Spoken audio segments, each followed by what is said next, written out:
seleksi substansi itu satu. Apa itu? Totalitasnya. Totalitas mulai dari persiapan, pelaksanaan, pasca pelaksanaan. Seperti itu. Semuanya harus total. Jadi kita harus berusaha semaksimal mungkin untuk mempersiapkan apapun itu. Nah, sekarang untuk persiapannya apa? Yang pertama, menyiapkan dokumen penting. Jadi rekan-rekan jika punya prestasi, kemudian keunikan-keunikan, keunggulan-keunggulan, itu perlu disiapkan dalam bentuk fisiknya. Jadi ini merupakan nilai lebih yang saudara miliki yang nantinya bisa dijadikan penguat ketika seleksi wawancara. Kemudian yang kedua, menguasai dan konsisten dengan semua data di formulir pendaftaran. Tadi sudah disampaikan menyelebar oleh Kak Ulfa mengenai rencana studi, riset, kemudian kontribusi. Nah, itu nanti ketika diwawancara itu nanti akan digali lebih dalam oleh para interviewer. Jadi untuk menulis ini seperti yang dikatakan Kak Ulfa tadi, ini jangan sampai orang lain yang menulis, karena ini akan ketahuan nanti dari mimik kita, gestur kita, kemudian bahasa kita. Jika bukan kita yang menulis sendiri, nanti akan ketahuan, karena itu nanti ada interviewer yang beliau adalah psikolog, seperti itu. Kemudian persiapan selanjutnya itu tentang seringlah browsing, sering update berita tentang wawasan kebangsaan. Nah, itu juga penting. Kemudian untuk selanjutnya itu sering untuk diskusi. Nah, diskusi dengan teman-teman yang sudah menerima beasiswa untuk sharing pengalaman dan sebagainya, seperti contohnya untuk yang saat ini. Untuk saat ini dalam rangka mentoring ini juga merupakan salah satu bentuk iktikat ya untuk totalitas dalam mempersiapkan. Kemudian selanjutnya itu juga dengan blog walking ya. Jadi sering-sering lihat di blog. Nah, itu kan banyak nanti ketika kita blogging itu banyak penerima-penerima beasiswa. Nah, di situ kita akan banyak mendapatkan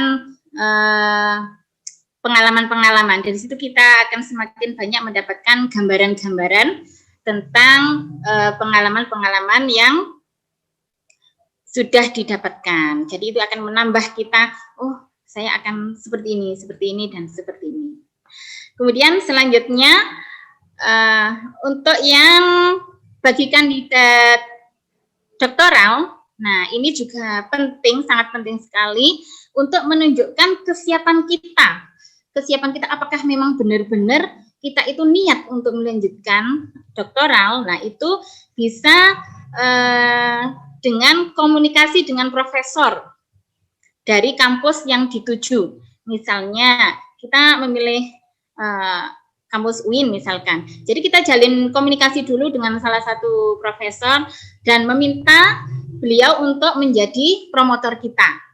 Nah, ketika kita berkomunikasi dengan profesor tersebut, kemudian beliau menyatakan bersedia, itu merupakan salah satu nilai plus bagi kita. Oh, ternyata memang kita itu rencana studinya itu sudah terarah seperti itu.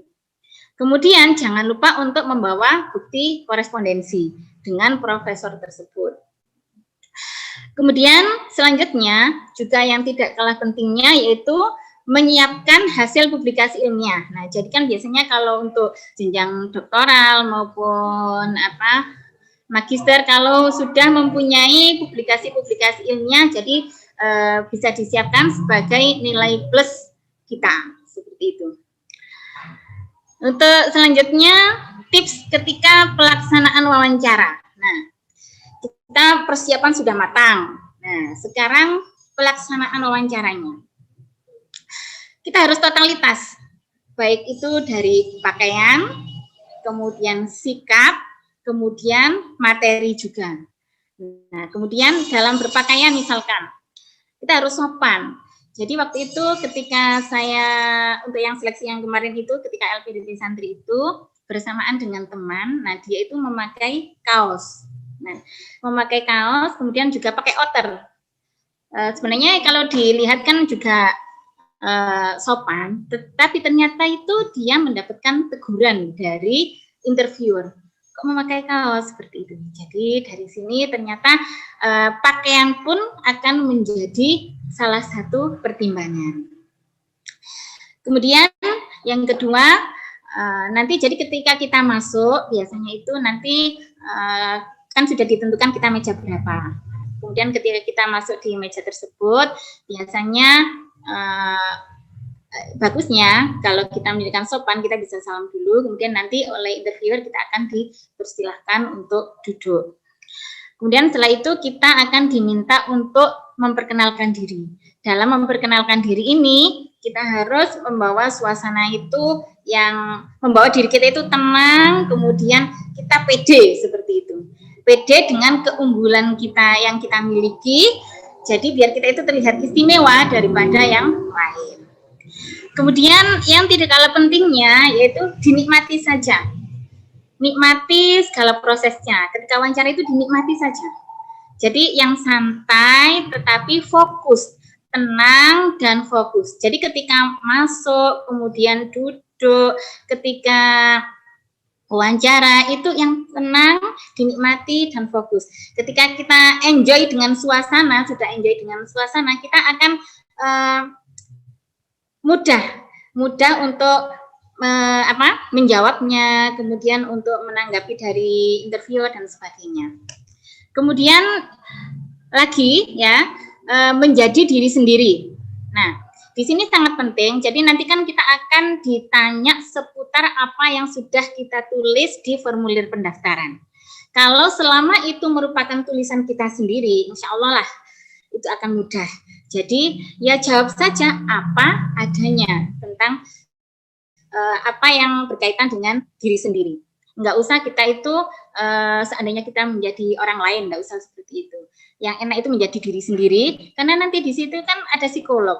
Dari bahasa tubuh kita, wajah kita, gesturnya itu akan ketahuan bahwa kita ini menjadi diri sendiri atau tidak.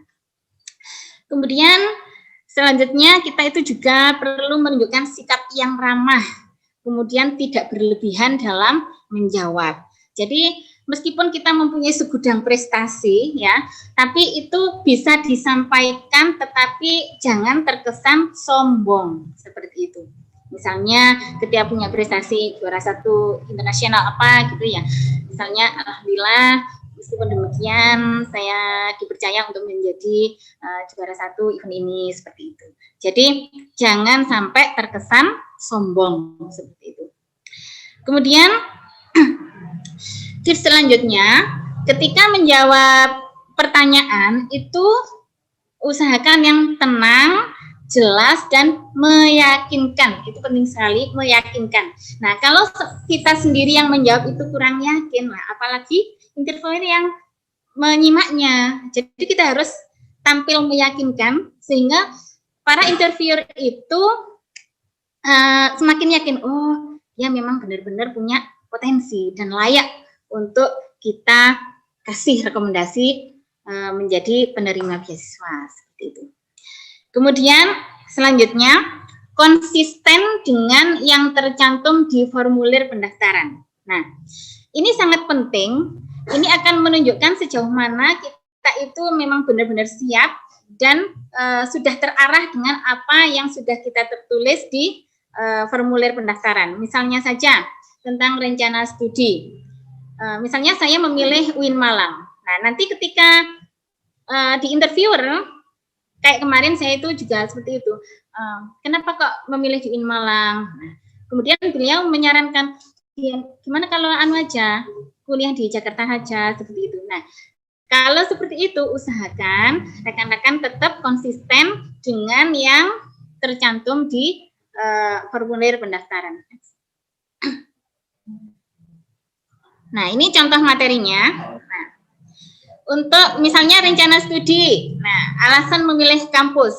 Nah, ini benar-benar harus teman-teman perhatikan, kenapa teman-teman memilih kampus ini? Kemudian apa kelebihan dari kampus ini? Tunjukkan bahwa teman-teman itu benar-benar mengenal tentang kampus ini.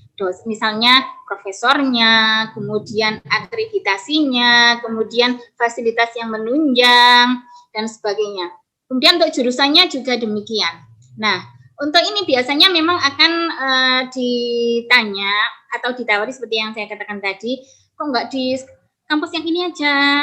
Nah, itu rekan-rekan perlu memberikan argumen yang logis dan meyakinkan.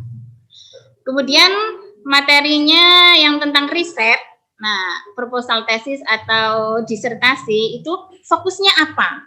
Kemudian nanti kebermanfaatannya itu seperti apa?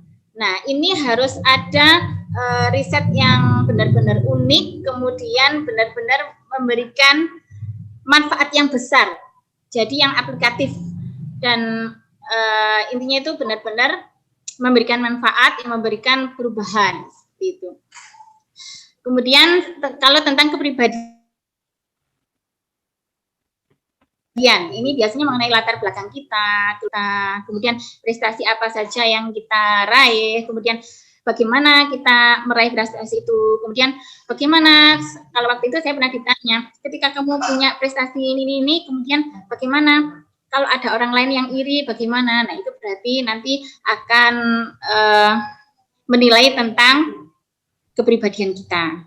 Kemudian tentang manajemen waktu juga, misalnya kita terlihat sibuk, kemudian sibuk keluarga, kemudian sibuk studi, sibuk kerja. Nah, bagaimana nanti memanage waktunya? Nah, itu juga perlu disiapkan.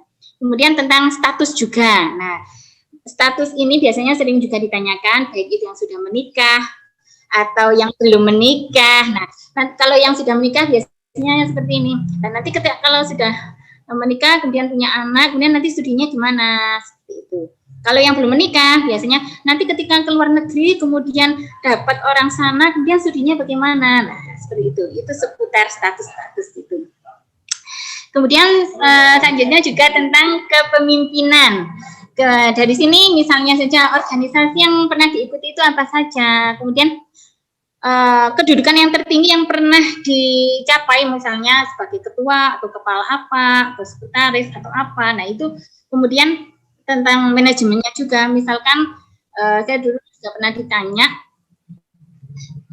misalnya kamu punya anak buahmu itu buangkang, nggak mau patuh, nah nanti sikap kamu seperti apa? Nah, seperti itu.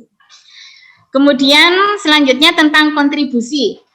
Kontribusi ini yang sebagaimana sudah ditulis di esai, yang pernah dilakukan, sedang dilakukan, dan yang akan diberikan setelah lulus. Ya, ini diharapkan nanti setelah lulus, kemudian dibiayai oleh LPDP, apakah kita benar-benar punya rencana bagaimana cara kita memberikan kontribusi yang aplikatif seperti itu. Jadi bukan hanya yang kayak teori-teori seperti itu. Kemudian misalnya saja kalau beasiswa santri, misalnya kita dari pondok A gitu ya. Kemudian nanti kalau setelah lulus kita bisa memberikan apa? Memberikan perubahan apa? Itu kalau secara luas lagi apa yang kita berikan kepada Indonesia seperti itu, sesuai dengan bidang kita masing-masing. Kemudian selanjutnya jangan lupa tentang wawasan kebangsaan. Misalnya saja kalau waktu itu saya ditanya tentang radikalisme, jadi disampaikan suatu kasus, kemudian tanggapan saya bagaimana? Seperti itu. Kemudian waktu itu juga saya pernah ditanya tentang 4 pilar kebangsaan. Kemudian ada juga yang ditanya tentang kebijakan pemerintah. Kemudian intinya perlu yang update tentang berita-berita terkini tentang kebangsaan. Kemudian ada juga yang ditanya tentang LPDP. Nah, kan kita mengejar beasiswa LPDP. Harusnya ada baiknya kita itu juga mengetahui tentang LPDP. Seperti itu. Oke, next. Nah, kemudian selanjutnya setelah wawancara, nah kita harus senantiasa tetap berdoa dan perbanyaklah untuk sedekah ya. Sebagaimana untuk santri-santri kan biasanya seperti itu.